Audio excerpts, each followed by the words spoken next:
Good evening, I'm Jay Warren in for Julie O'Neill. Breaking now, at least 7 people are dead, including the gunman who opened fire on a Sikh temple in Wisconsin just hours ago. At least 3 others are in critical condition, including the police officer who took down the gunman. ABC's Scott Goldberg has the latest breaking details on this chaotic scene. The shooting started at the Sikh temple in Oak Creek, Wisconsin, outside Milwaukee. A morning worship service suddenly became a crime scene. The first officer on the scene is a 20-year law enforcement veteran, an extremely accomplished tactical officer. When he arrived on the scene, he engaged an active shooter outside of the temple. Multiple rounds were exchanged. The officer was shot multiple times. He is currently at Frederick Hospital and being treated for multiple gunshot wounds. The shooter was also shot. He is down on the scene. Police SWAT teams swarmed the scene along with ambulances and paramedics.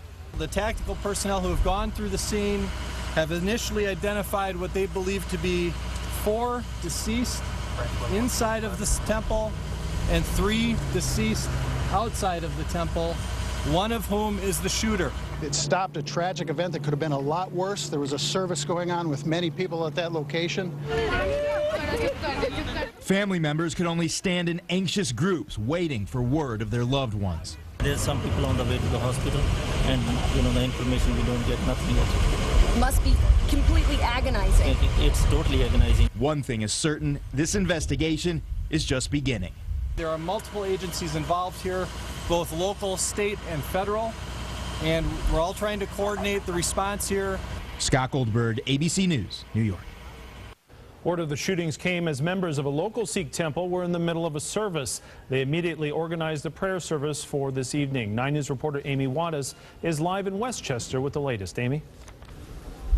Yeah, Jay, a prayer service is going on right now here in Westchester. As you can see behind me, the members of this congregation are holding candles right now, praying for those victims in Wisconsin that died. Now, joining me now is the president of the society, Dr. Satinder Singh Barrage. Thanks for joining us. Thank you. Thank you. I understand, very tragic situation going on. What does your congregation have to say in reaction to everything? We are at a loss that such a tragic situation happened in a house of worship. Our hearts go out to the victims, and we are praying. As you can see, we're having a candlelight vigil, and we are going to have a ceremony, a prayer ceremony from 6 to 8 tonight. Once again, it's a tragic situation. Our hearts go out to the victims. We being of the Sikh faith and being such a small population, it hurts us deeply that this happened in a house of worship. I know, security concerns rise for members of your congregation after learning of what happened in Wisconsin. Talk about different things you might do. Right. I think we have already started to engage with some of our national organizations. We will engage with the Westchester local police and just talk to them and see what precautions we can take. The congregation has already talked amongst themselves, and we're going to be more vigilant as to how we are we are very much a peace-loving religion, and when this happens, it just shakes the community to the core. All right, thanks for talking with us. And of course, 6 to 8 tonight, and you'll have much more on that prayer service tonight at 11. Amy Wattas, 9 News live in Westchester.